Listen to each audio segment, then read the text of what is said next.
I'm delighted to be here, and thank you very much for this very generous introduction. And I would like to thank Smartex, Mr. Sukesh Singh, Ms. Preeti Tyagi and their team for this kind invitation for me to give this keynote address. Today's illustrated talk is on Kala. This is a book that I edited, and this is the book.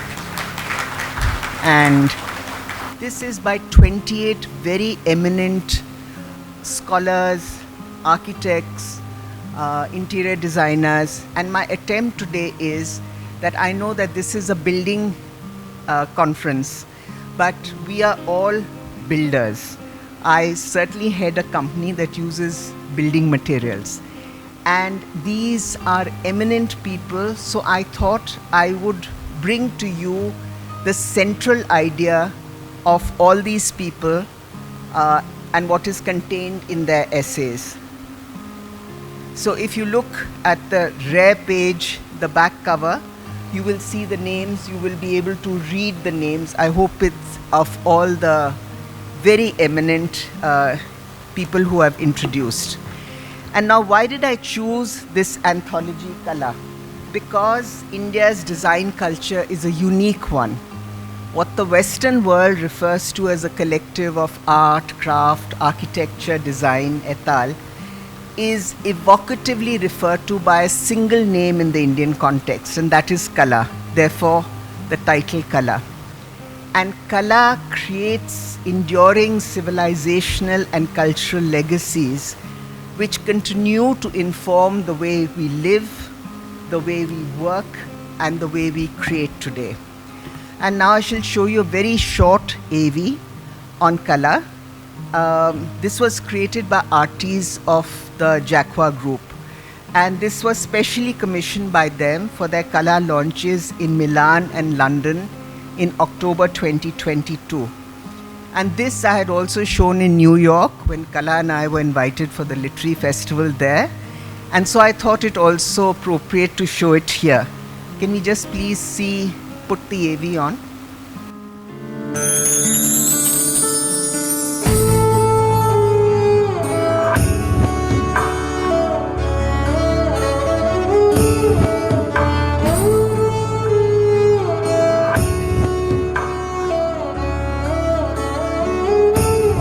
India's design culture is a unique one.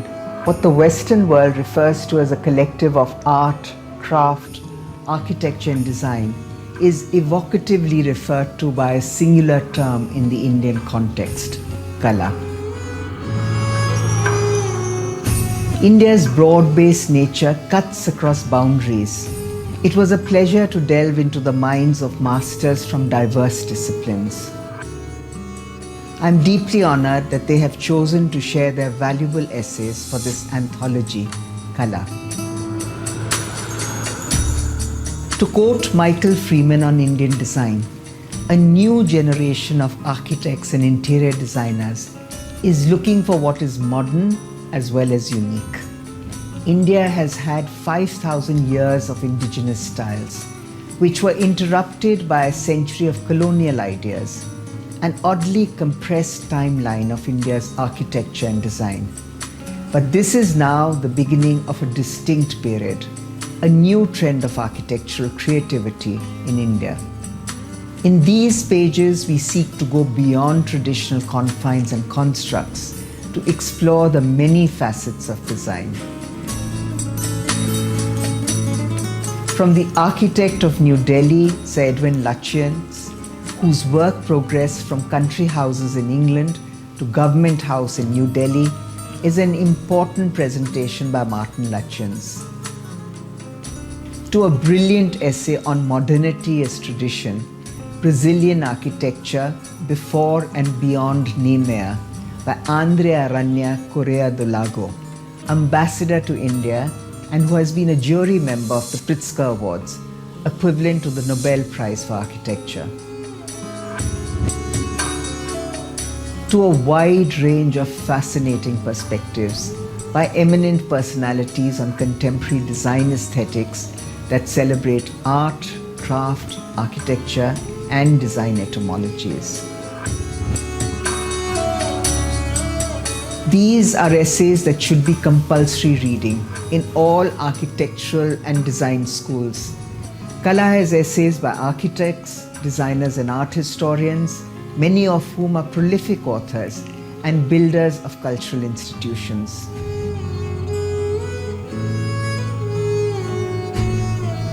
Influencers, and the transformation of the so-called English country house style is a brilliantly written essay on design by Lady Jane Churchill.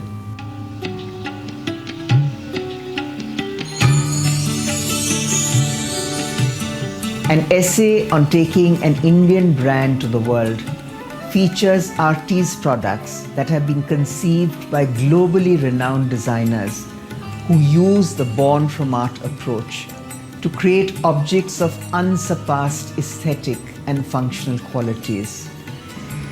This thinking has resulted in many achievements and accolades for the brand artists.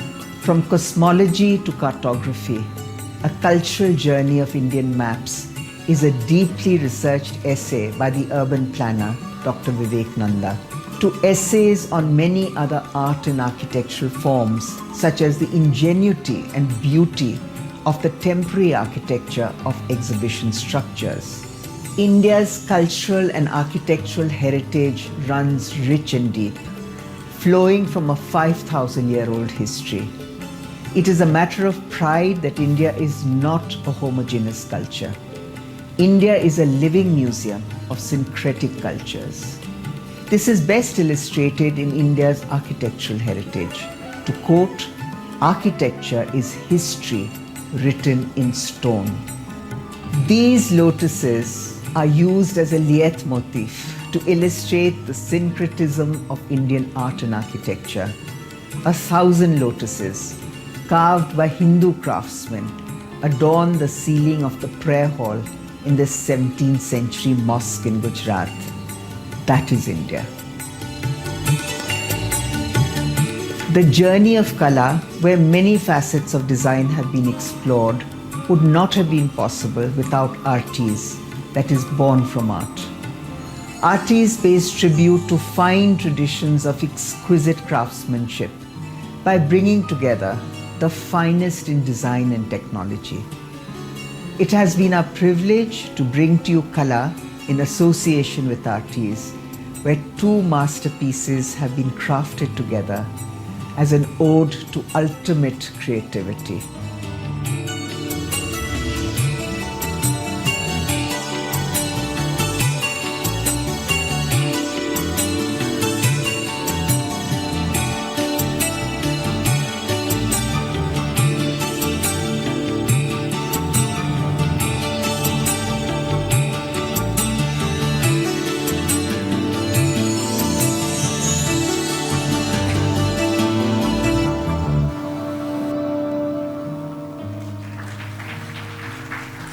I produced this book in 3 months, and needless to say, I could only do it because all the contributors are great friends of mine, and many of them of many years. I mean, I'm not so young, so therefore I can afford to say that. But at the outset, I would like to explain, and as you all know, that there is a symbiotic relationship between the geography, history, and the culture of subcontinental India, as this is also key to understanding subcontinental design aesthetics. And to explain very briefly, this map of Gondwana land, when the proto-continents lay huddled together before they started to break up 170 million years ago. So this land that we today call India broke off from the eastern flank of what is Africa, just above Madagascar, and began a 40 million year old slow journey across the ancient Tethys seas until this landmass, which had turned slightly northeast and started moving till it docked into the soft underbelly of the Asiatic continent. And then it kept pushing and pushing, and over millennia rose the Himalayas, which are still rising. And they are the youngest, longest, highest mountain ranges in the world. And why I explain this to you is because it is the geographies that really create histories, and histories create culture. So once the mountains had risen, then there was snow, there were glaciers and rivers, and their tributaries would come tumbling down, bringing it with its silt. And this marshy trough, which had formed at the base of what now we call the Himalayas, started to fill up with silt. And it filled and filled and filled till the Indo-Gangetic plain became the deepest alluvial plain in the world. And this gave rise to the riches of the land. And the riches of the land produced the sort of dynasties that they produced in this entire belt. And similarly, therefore, I mean, to give you an example, why do you find saligram? I'm sure you know, a stone which is found in the Gandaki, a rock which is found in the Gandaki river, which has an ammonite inside it. Of course, if it's whole, it is worshipped as Vishnu. If it is broken, it is considered a khandit. So why do you find it up in Nepal? It is because of this geological process that had taken place many millions of years ago. And similarly, when this triangular block of landmass had broken away, in the center was this crystalline, almost like a sail, which moved along, and which is, of course, as we know, it's the Vindhya Plateau.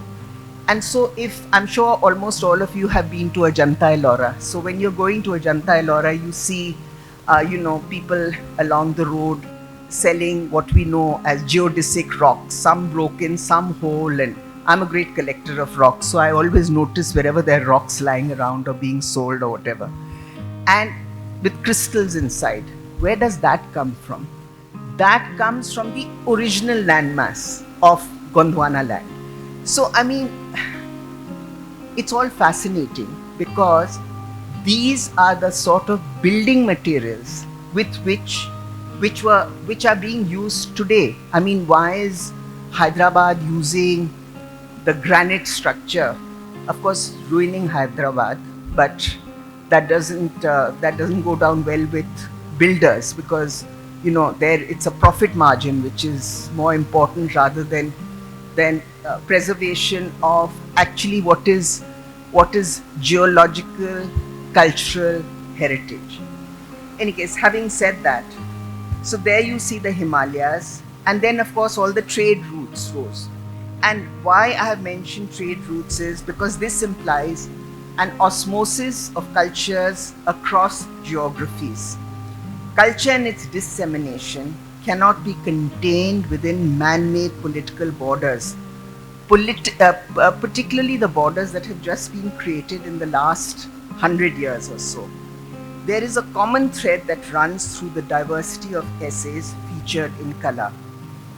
This common thread is a centrality of design in all forms of artistic expression.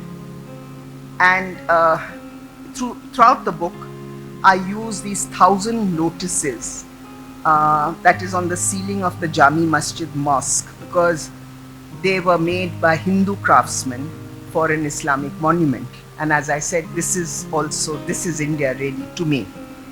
And so you cannot do it without the building materials, without the craftsmanship.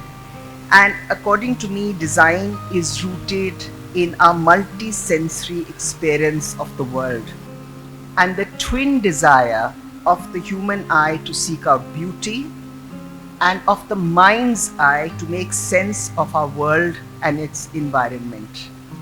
This is Mandu, and design is foremost inspired by nature. Two very quick slides. One is of the Nautilus shell, which, as you know, Antoni Gaudi did a cross section of and then created this most famous of his staircases. Design is dynamic. It is all pervasive. It runs through art, craft, and it is everywhere, whether in nature or in objects hewn by the human hand. So in this book, Kala, there are 3 brilliant essays which delve into the ideas and origins of indigenous design and architecture. And this book, Indigenous Perspectives, the Discovery and History of Architecture, is a dialogue between the late architect Ashish Ganju and architect Narendra Dengle. And this is a seminal work which every architect, designer and thinker on culture should read. I had made their book, The Discovery of Architecture, mandatory reading when I was chairperson of the School of Planning and Architecture. It is so brilliant. And this essay is a continuation of their work, which was to produce a book with many great minds contributing to it, to write a comprehensive history of Indian architecture from the Indian point of view. As there's so many architects here, everybody's grown up on Percy Brown and Christopher Tadgill and things, but we haven't really got a great book that we ourselves have written about our own architecture. Then we've got Dr. Sunita Kohli's essay titled Towards a Semantics of Architecture. She also analyzes approaches to writing a new history of architecture from an indigenous perspective by integrating the science of architecture with its humanist spirit. Central to her essay is the differentiation between the Western and the Indian concepts of space. In the West, architecture is fundamentally contained space or articulated space, whereas the Indian concept of space or akash is that of an infinite continuum. Dr. Kaul uses the Chitta Mandala, which you see here, to illustrate 3 layers of space: the infinite external space, our mind space, and our heart space. And Dr. Kaul's essay emphasizes the vital link between the individual and the universal in the Indian approach to design and architecture. Then we have Neeta Khanna's brilliant essay titled Cosmic Connections, Feasting, Fasting, and the Hindu Temple. And this is an offshoot of her research on fasting from ancient to modern times.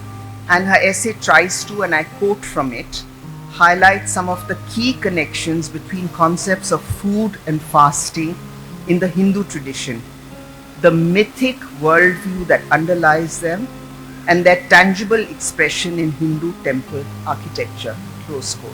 And Dr. Vivek Nanda's richly illustrated essay, From Cosmology to Cartography, these are the first maps that were made before the maps as we know them today were created, and they always used to be first, they were pilgrimage maps. And then we have holistic concepts such as the ones referred to in these essays are often associated with sustainability. Today, sustainability is a topical buzzword, but in this context, I reference 2 essays written by Dr. Alka Pandey and Dr. Yuta Jain, both art historians. And although sustainability may be the universal buzzword for design today, I think that in India, sustainability and utility have always gone hand in hand with aesthetic beauty and been central to all design and architecture. And Alka Pandey, in her essay titled Panchatattvas, The Way Ahead, writes about the centrality. This is also from Vivek Nanda's. This is another map on the left hand. No, it would be. On this side you see a Jain map, and on the other side is a map of the city of Nathdwara. So Alka Pandey, she speaks about Panchatattvas, and in Indian architecture there are always temples that have been erected to the 5 elements. So whether it is to Vayu or it is to Jal.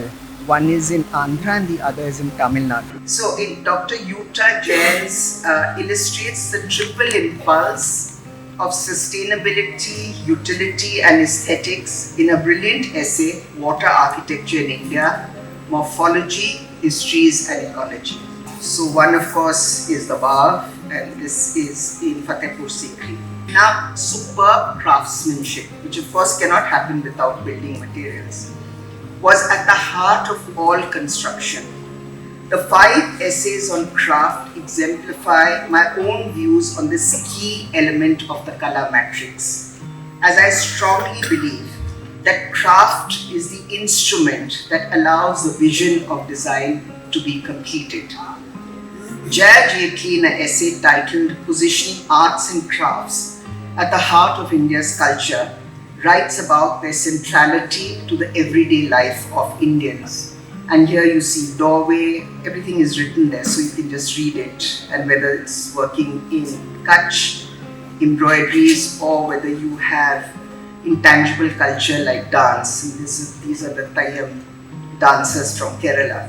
And the glorious legacy of India's textiles and spinning and weaving traditions is essayed by the textile expert Rita Chishti. And here you see, the carding taking place, the making of the yarn and the finished fabric.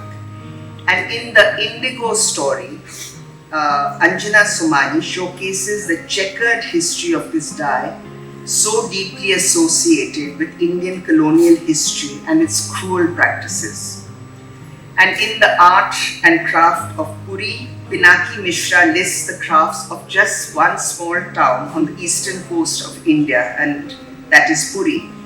And can you imagine the crafts that exist throughout the length and breadth of India? I mean, and an unofficial estimate is that there are 200 artisans in India, out of which 40 million are weavers. And so, well, I'll come to that later. How is it that these should all be given patronage and be employed, be given meaningful employment? And after this, I speak about, in the design of custom-built classic cars, Diljit Titus, a collector of vintage cars in Delhi, presents a detailed account of how vintage cars were crafted. And as the number of craftsmen, to come back to this question, is staggering, we must question ourselves how this rich legacy of India, indeed of the subcontinent, is to be preserved and protected for future generations. 3 seminal essays in this anthology look for answers in atypical ways. India is a living museum, but we are at a crossroads where for craft, it is not just about market forces at play, but also how crafts can be preserved and propagated. Several writers whose concern is about this preservation are institution builders and have contributed to color. And in the Challenge for Museums in India, Dr. Deborah Tyagarajan, the founder of Dakshin Chitra, which is just outside Chennai, as you all know, speaks about how she set up this unique, one-of-a-kind museum in South India. And what she did is she bought these old homes across 4 states of South India, dismantled them, marked them, numbered them, and then they were brought to Dakshin Chitra. And each functions, at a recent talk in Chennai, I said 18, and she said that's how she progresses. And then Debbie, who was in the audience, said no, now they are 20. And each functions as a museum. So it's unique, this thing. And so they have, as I said, different styles of South Indian architecture. And no such thing exists in the north, and I wish one did. And maybe you should start one of these. And so whether they are weavers and they potters and living crafts like folk dances and etc. that goes on, and it's a very, very laudable thing that Debbie has done. And then there is Tasneem Zakaria Mehta. In her essay, The Museum as Muse, Making Museums Relevant, speaks about her own work at the Dr. Bhauji Lad Museum in Mumbai. And so that is the exterior. It was already built, it was 19th century. And then what they did was they completely conserved, restored the interiors. And now UNESCO calls it one of the most important places to visit in Bombay. So really kudos to her and her team. And then in another essay by Dr. Shobita Punja, Building on our Cultural and Creative Capital, she advises on the several ways in which craftsmanship and culture can be preserved, and the most obvious starting point being the creation of patronage for these literally millions of artisans. Then there are essays on the visual and performing arts and on the written word that link with the central theme of design that underlines this compendium of Kala. The award-winning Spanish architect Jose Maria de Churchichuga, from his essay What It Means to Design, Projection, Mood and Perspective, says, open quote, to design is to make visible a particular way of looking at the world. Poetry, painting, music, everything could be reduced to a way of seeing the world, close quote. Then we have Spanish sculptor Alberto de Odeta. In his essay titled Evolution in and of My Art says, and I quote, my desire is to create a space with these sculptures where we may all reflect on the eternal question, where did we come from, who are we, and where are we going? The scale of Odeta's sculptures is correspondingly architectural. Then Kala also features another essay by another Spaniard, Sofia Abramchuk, who heads the Gaudi Institute in Barcelona, which analyzes Gaudi's creativity from his handwriting. Then there's another essay by the architect and urban planner Kelvin Ang, who heads the conservation department in Singapore, and he speaks about how photography can become an aid memoir. And Bharatnatyam dancer Malika Sarabhai recounts the journey of design in her life in her essay A Personal Journey.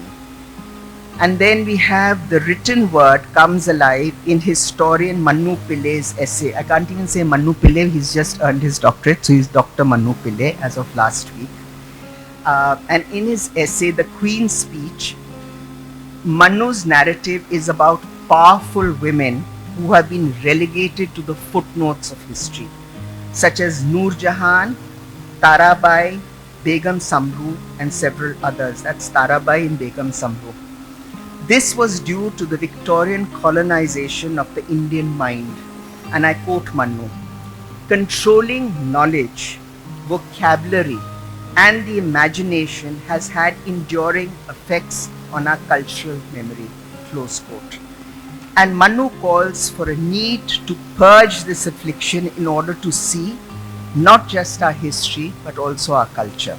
Then there are several exceptional essays in the book that reflect tradition and modernity and the forging of new identities in architecture and design. In Our Greatest Architects, Sir Edwin Lutyens, is an essay by Dr. John Goodall and was presented by Mr. Martin Lutyens, the president of the Lutyens UK Trust and of the fairly newly opened trust also in the USA. And his talk was on from country house to government house, because Lutyens, as you all know, began as the greatest Edwardian designer of country houses, where it was every Edwardian gentleman's desire to have a house designed by Sir Edwin Lutyens and the gardens designed by the landscape. She wasn't an architect, but the landscape designer Gertrude Jacob. And then, of course, he was given this assignment of designing Rashtrapati Bhavan and laying out the new city of Delhi. But I'm not going to go further on this because this is a whole 1 hour talk at the minimum by itself. And then we have Modernity as Tradition, Brazilian Architecture Before and Beyond Niemeyer by Andre Correa do Lago. And he deliberates how contemporary architecture in Brazil continues to be inspired by colonial and indigenous architecture of Brazil. That's Oscar Niemeyer's work. And of course, as you all know, he designed Brasilia. and he was the most influential contemporary architect of his time. And I'm sure Vivek will tell you how many architects he has influenced, Nehemiah's work. Then in architectonic harmony, architect Kohelika Kohli speaks about the temporary architecture at design shows. She has richly illustrated her essay through her own work at the annual India Design Exhibitions, in which she has participated from its inception in 2013 to the present. In fact, India Design is going to be happening at the end of the month, as you all know. And in India, of course, the India Design Exhibitions and the Architectural Digest, Architectural Digest exhibitions are considered about the best in the country. So here we have illustrations of her work, this temporary architecture created within these spaces, and of course very high on craftsmanship, building materials, what is to be used inside, outside, etc. So this is just a very quick look over the years, and this is Lady Jane Churchill's work in her essay Influencers and the Transformation of the So-Called English Country House Style. So then we come to the influences of social media and technologies. They are everywhere, and they also influence design in huge amounts. And in design magazines, we are influenced by, say, design magazines. This is 3 covers, by TV shows, YouTube channels, apps, games, websites seem to have a magical hold on us. Augmented and virtual reality further fulfills our desire for immersive design experiences and enhances commercial visibility for practitioners. And the publisher of Architecture Plus Design India, Vibhor Srivastava, in his essay, The Dissemination of Design, speaks of how multimedia technology is leading both an evolution and a revolution in the field of design. And as I said, these are some of their covers. And the last essay in the book is a photo essay by Self titled Monumental Architecture of India, a Testimony to Syncretic Cultures. And in this, I'm showing Bhimbetka, which, as you all know, is 30,000 years old. This was the first artistic expression as seen in the Indian subcontinent. And these are the paintings. Then there's Sanchi, which is, the dates all mentioned, 2nd century to the 7th. And that is what influenced the dome of Rashtrapati Bhavan as well as the railings. But I have to very quickly say that, Sir Edwin Lutyens never really acknowledged any of his Indian influences, except for the Mughal gardens, which he found delightful with all their runnels and fountains. And so the chhajjas and all, as you know, he took from Rajput and Mughal architecture, as well as the strong banding of sandstone. And then we have the secular and the sacred in the medieval temples of Khajuraho. And then this is the unbuilt Bhojpur temple, and which shows temple bells. Had it been built, it would have been higher than the Brihadeshwara temple in Tanjavur. And as you know, that Lutyens created the 6th order to the 5 orders on which Western architecture is based. And this was a Delhi order, and in which he used temple bells, as you see the capital over there, that's from Rashtrapati Bhavan.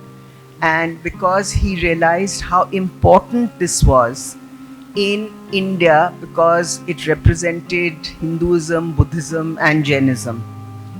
And then, of course, we've got the Indo-Islamic architecture that we find in Hampi. There is pure Hindu, there is Indo-Islamic, and and the bathing, the Queen's Bath, and then these beautiful spouts that are there everywhere. And this one is kind of Islamic inspired, this one is Hindu inspired because it comes out from the Garbhagriha. And this was the last thing that was a major thing that was excavated at Hampi. And then these superb Hoysala temples, which with the high plinth, they have bands of carving. And all the carvings really read like storyboards. They are stories written around of wars, of things that are happening in the palace, and tales from mythologies, etc.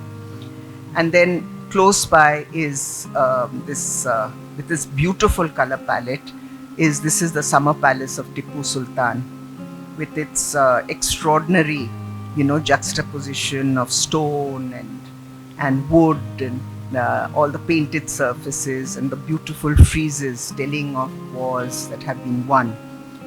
And that's also Tipu Sultan. And then we have the Jami Masjid from Champaner. Pavagadh, as you all know, was the first capital of Gujarat. It goes back to the 7th century. This is 17th century. And then all the sort of syncretic forms of architecture that we see in all this. Then there is more syncretism, which you see in the Qutub Minar, which was then the tallest Tower of Victory, and Iltutmish's tomb, again with this syncretic architectural elements. And then there are these superb the Sun Temple and its horological carvings, etc. I mean, there's a whole study done on these. I mean, they're absolutely superb and scientific. And then you have the first Mughal appearance in Humayun's tomb, which was Persianate, but very mixed with what was Hindu architecture. And that became the role model for almost 100 years later of the Taj Mahal. And then you have Ajanta Ellora, and of course everybody knows the story of how it was found by a hunting party and how the tiger disappeared. They didn't know where the tiger had disappeared, but the tiger had disappeared into one of the Chaitya halls, So that's how it goes. And this is, of course, all been uncovered from all that foliage. And this is the entrance to a cave, and this is inside another cave. And I've purposely shown sort of a section and a plan to show how deep inside this was carved. I mean, this is really, when A.L. Basham wrote his book, The Wonder That Is India, our country is truly wondrous. And then, of course, the frescoes that are there inside, which are superb and are being preserved. And the last slide that I show is a Kailash temple, which is the largest monolithic granite structure in the world, or rock structure in the world. And it was carved from the top down. So can you imagine the hundreds and thousands of craftsmen, architects, engineers, musicians, dancers, carvers, who were required to have such a full knowledge of this, that this is how they could carve from the top down. And with that, I end my talk, and thank you for your very kind attention. Thank you. Smartex.